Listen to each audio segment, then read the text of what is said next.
Localism Book Chats. I tell you about a book, you don't have to read it, let's go.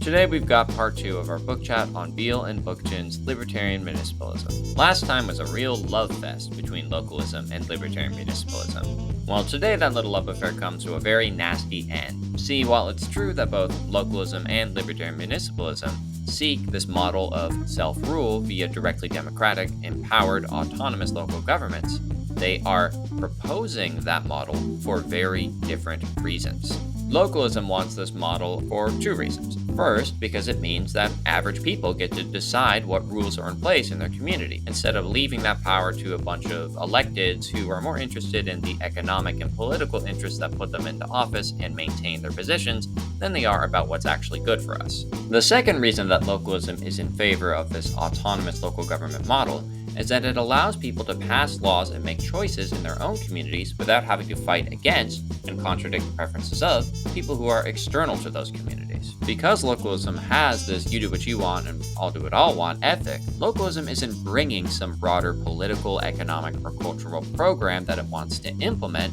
once these autonomous, self-ruling local governments are in place. It really is just about everyone making their own decisions and us not being in each other's lives so much. The same is very, very, very much not true for libertarian municipalism. Biehl makes it very clear in her book that the reason that her and Bookchin are so interested in this libertarian municipalist direct democracy form of government is because they view it as the most effective launching point to achieve a number of leftist priorities.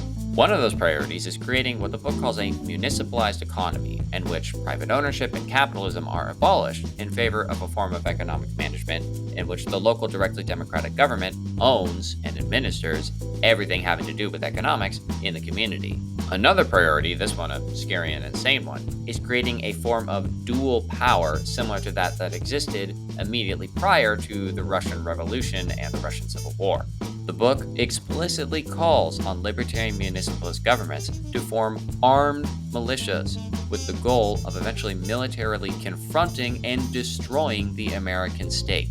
And to be clear, this is not something that the book is saying, oh, we're just going to try this in our own community and other communities elsewhere that might feel differently can do their own thing. No, they are saying that if you go down this path of libertarian municipalism, that you must also sign on to this broader social, political, and military program.